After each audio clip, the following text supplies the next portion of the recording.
Great. So I'm going to speak about the Ocean Friendly Design Forum. But first of all, I'll give you a little insight into a voice that got me here today. And who knows how to use this?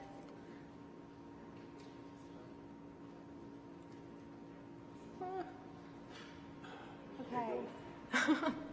So it's August 2010, and I am sat in the middle of the Pacific on a boat that we'd built ourselves primarily out of plastic bottles.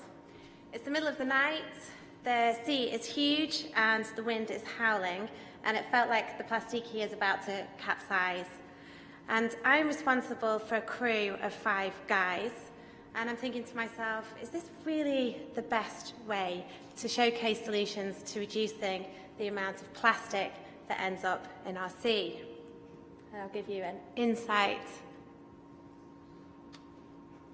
Can we change the slide and put it on the... They've been expecting bad weather.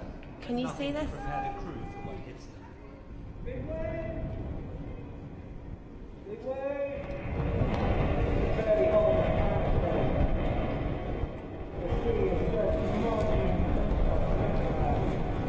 Woo! Big wave! The crew need to act fast to get the mainsail down, to prevent the wind from tearing it to shreds, or worse still, bringing the whole mast down.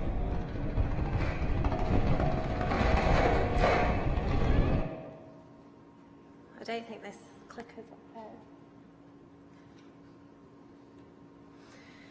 So we sailed 11,000 miles for 4 months from San Francisco to Sydney to test the design strength of the Plasticity, which we designed according to some of Bill's principles to be the first closed-loop trans-ocean sailing vessel. But the Plasticity was more than a boat build. It was to create a platform to allow the exploration of solutions to reduce the amount of plastic that ends up in the sea. So we built the first closed-loop designed trans-ocean sailing vessel from inside the waste stream to really consider the value of what we perceive to be waste. Collaborative problem solving invented a low toxicity, highly recyclable boat building material.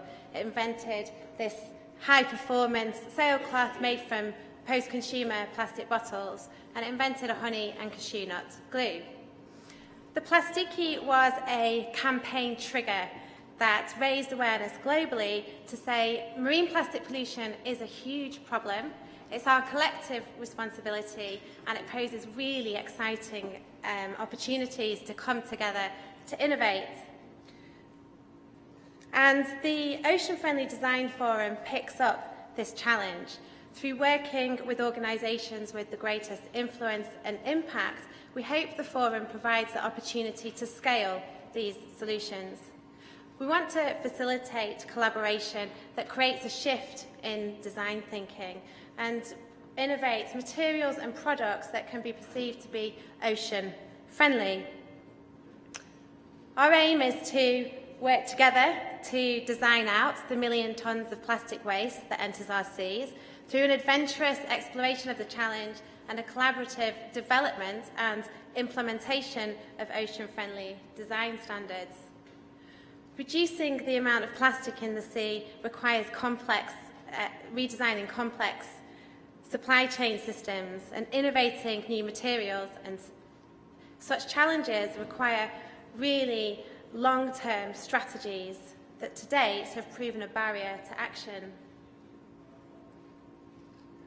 Members of the Ocean Friendly Design Forum are represented across the Circular Network, which has been created by the Great Recovery, a pioneering closed-loop initiative. The Circular Network considers all the disciplines influencing or involved in the invention, the production or use or disposal of materials that might be found in the ocean. So far, we've had conversations with over 100 representatives from across this network, some of whom are considering their material impact on the sea or even on the environment for their first time, and some of whom are much further along this journey. And some of our members are here today, such as the Global Ocean Commission and Logoplast, and Ecover is represented, and the Gulbenkian Foundation and Interface. Waste is a design flaw, and this fact we probably all know in this room, that 80% of a product's environmental impact is designed in at concept stage. Materials are designed for assembly and not for material. Products are designed for assembly and not for material recovery. And I always think of the toothbrush as the pin-up for this philosophy. Five different plastic materials all bonded together, a little bit of metal in there to hold the bristles into place. So what? This toothbrush lasts in our possession for, say, I don't know, 3 months maybe, but lasts on the planet for far longer than we will. These toothbrushes end up on beaches all over the world, and only last week I received this image from a friend who's a scientist on the Chagos Islands, which is this wonderful, the world's largest marine protected reserve. With the Ocean Friendly Design Forum, we look at designing through these 4 principles of circularity to design out the waste of valuable resources and design in recovery systems. And what's interesting here that the consumers are really critical. So it's not only looking at the design of materials and products, but also looking at the design of recovery systems. Designing out marine plastic pollution provides material security, brand provenance, and a sustainable growth economy. There's huge potential for new business opportunities that work to increase social, environmental, and ecological capital. And one of our founding members is Ecover, who have positioned their brand to be at the heart of the conversation through designing this bottle, which has a percentage of sea plastic in. This is by no means a solution or a finishing point for Ecover. It's the start of their conversation. Our first phase of work looks at strategically, collaboratively, road mapping, commitment to these quite often, frequently talked about design principles which would improve the health of our seas. And you know about them, but you can read them. We've all heard about the facts of marine plastic pollution, whether we read a fact that says around 8% of all plastic produced ends up in our sea. It wasn't until about 10 years ago when I realised a childhood dream and sailed to the Antarctic that I was walking along this astonishingly remote and absolutely beautiful beach and was greeted by plastic. This is a memory that created feelings that I shall never forget. The scale of this problem is huge, and it certainly isn't about litter, it's definitely about design. This isn't a blame game, and we're certainly not saying that plastic is bad. We're saying that we need a systems rethink, and we need to expand the design brief. You really wouldn't want your logo to be found on a piece of plastic in the Antarctic or on the Chagos Islands.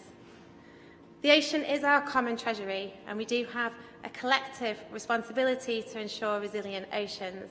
Collectively, we need to take ownership of this issue, and we are doing so by the exciting, forward-thinking and practical action conversations we've had today.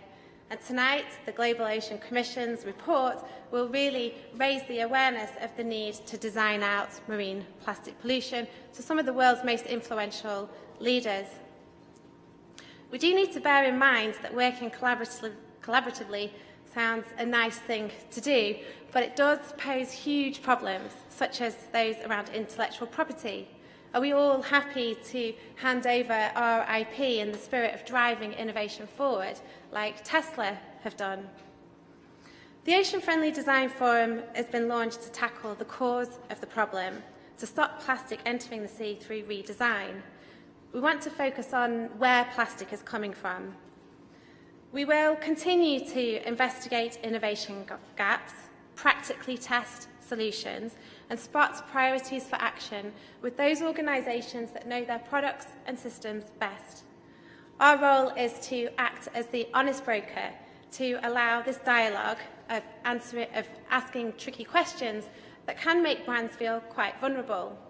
It's about dialogue, pre-competitive collaboration, innovation, and most importantly, practical action to find new opportunities in material efficiency. But the success of the Ocean Friendly Design Forum depends on those who participate, and there's many ways that you can join this exciting voyage. You can become a member, you can join our next workshop in London in November, but you can be open to share your expertise and your resources. So consider this a call for action. Let's unite our collective wisdom and our expertise and strategically roadmap action to create abundant and alive oceans through great design.